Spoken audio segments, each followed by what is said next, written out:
Morning, welcome back to Morning at NTV. My name is Mala Kivila Odera, and the big discussion today is on male circumcision. Male circumcision has been a great practice in many communities just for, either cultural or religious traditions. And so today we'll be talking about why we're still having that percentage of 33% of men worldwide who are still yet to be circumcised. And in studios to talk about that is Dr. Vincent Karuhanga. Thank you so much for coming in studio. You're welcome. Male circumcision.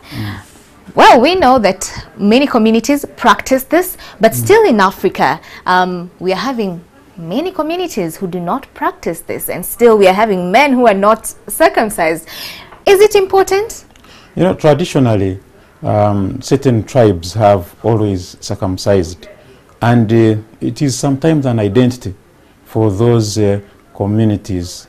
But today, people are being encouraged to have their kids, the boys, circumcised for especially medical reasons. And increasingly now, even the adults are getting circumcised. But many adults are fearing circumcision because of the complications, and they claim that when you have tested with your skin, now when you go to test without skin, things are so different. So many are shunning this, which the health ministry is actually advising men to do, because of the advantages, especially in the prevention of cancers, cancer of the cervix, cancer of the penis, then HIV infection, somehow also hepatitis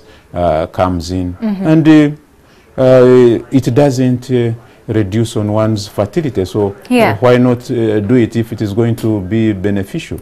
When you talk about it having the potential, like male circumcision having the potential to reduce the risk of penile cancer, what exactly do you mean? What's the science behind that? The science behind this is that some of the causes of cancer of the penis are human papilloma virus, which causes cancer of the cervix. You know very well that now today in Uganda, girls between 9 and 12 years are being immunized against human papilloma virus to prevent up to 70% of cancer of the cervix. Likewise, the same virus can cause cancer of the anus in homosexuals, can cause cancer of the penis, can cause oropharyngeal cancer, cancer in the mouth and throat, because of the same human papilloma virus, which can be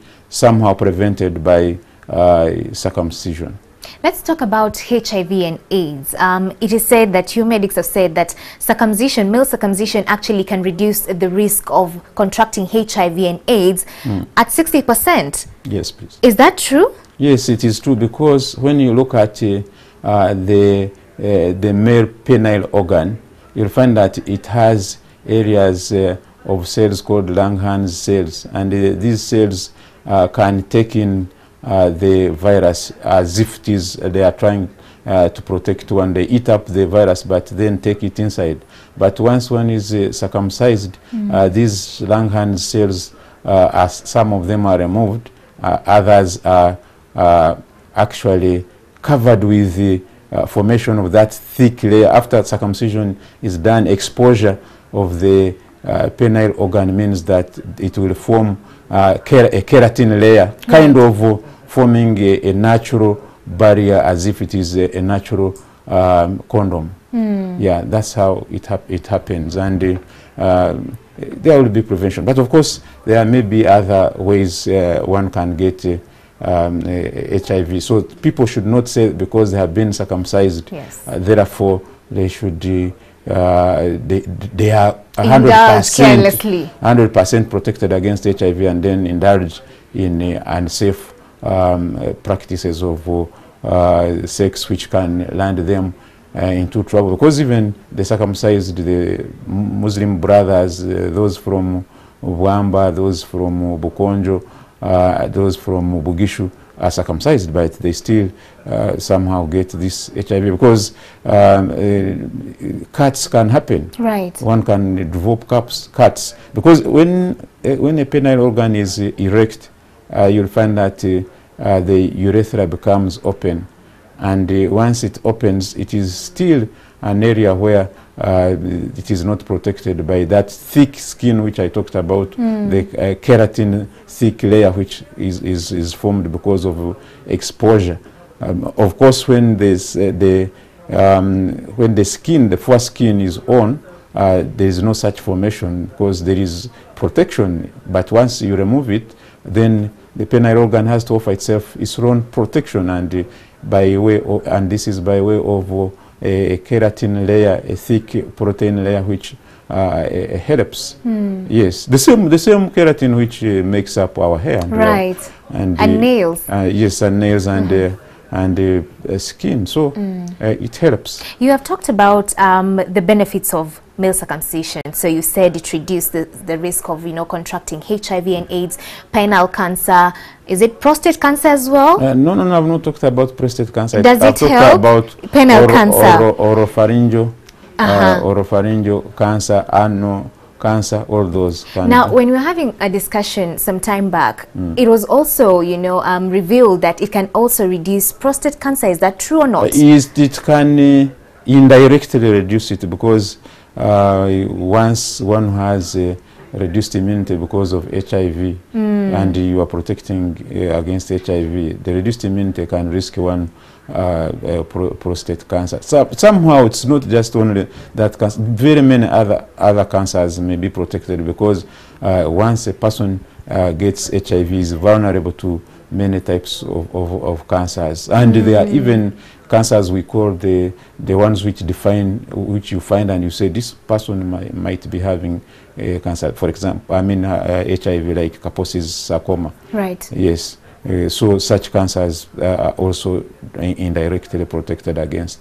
When we were having a discussion on ground with Chamagero, some of them actually brought to the fore that some benefits could be the prevention from getting infections, sexually transmitted infections like syphilis, gonorrhea, herpes. Is that so? Yes, that is very true. Even urinary tract infections are less common in people who who are circumcised. Gonorrhea, also syphilis as well, because syphilis also looks for areas of skin which have cuts, and once the skin is hard, it's less likely to have cuts during the action of sex.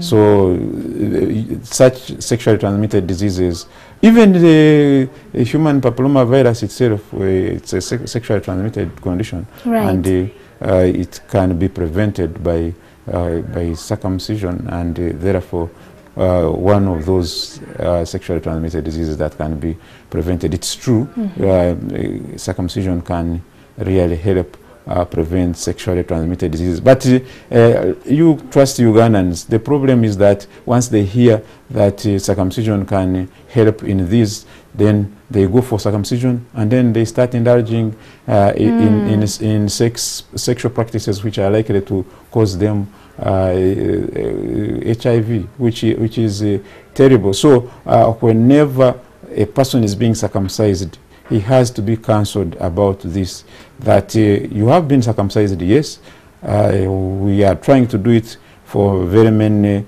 reasons, health reasons, but be careful. Don't engage in sex practices which are likely to give you a problem. You don't point a spear at yourself just because some witch doctor has told you that a spear will not kill you. Right. Yes, you don't do that. But we are not witch doctors. We use science to inform the public, and therefore the public should know that it is very true that HIV infection can somehow be prevented, but it's not 100%. Just like we tell people, even when you use a condom, don't go marauding around thinking that the condom is protecting you 100%. There are some conditions like human papillomavirus which cannot be protected 100% by using a condom. Yes, because there will be areas of contact where you can easily get these problems. In fact, this is why recently I had a row with some people when I told them that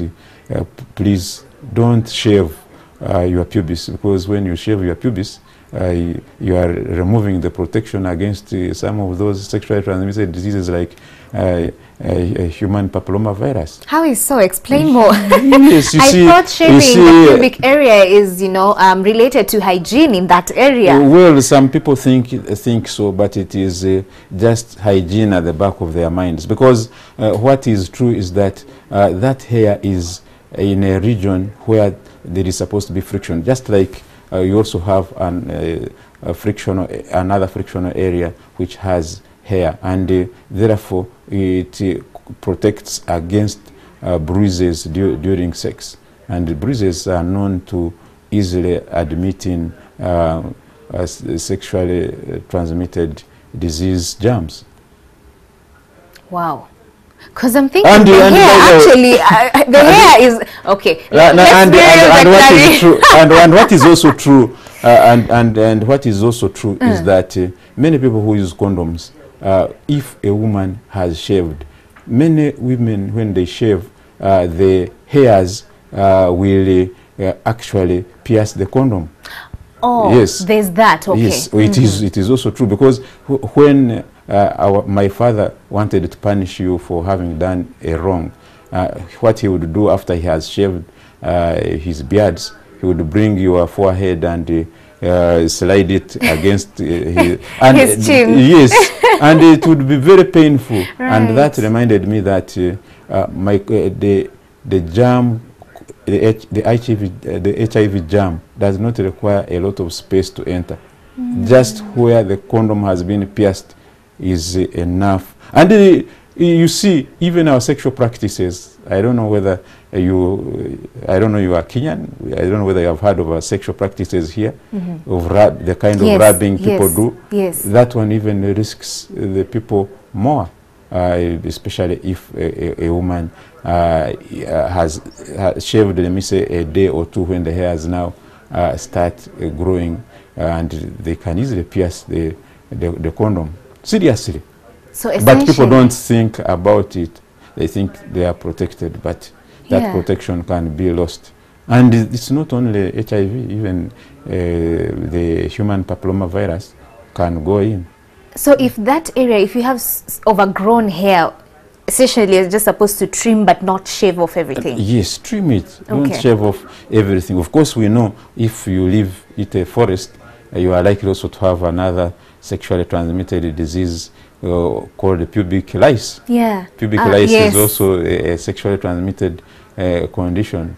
And many people in Kalangala, recently there was an outbreak of pubic lice, and it was an embarrassment. But it was there because the best treatment for that one or prevention is actually shaving or using just soap to wash. People may not be having enough soap to wash their clothes, wash their bodies, and wash everything else. So they end up with such an issue, because whether you are poor or not, you play sex. Right. So you can end up with the pubic lice as a sexually transmitted condition. Wow. Wow. So shave, do not trim, don't shave. Don't shave. And moreover, there are even people who have a lot of issues with shaving, really. When they shave their pubis, they end up with pimples. Others, because they get breaks in the skin, they can even get other skin infections in the area. Some have had very painful pimples, very bad scars in those areas because of shaving. So much as,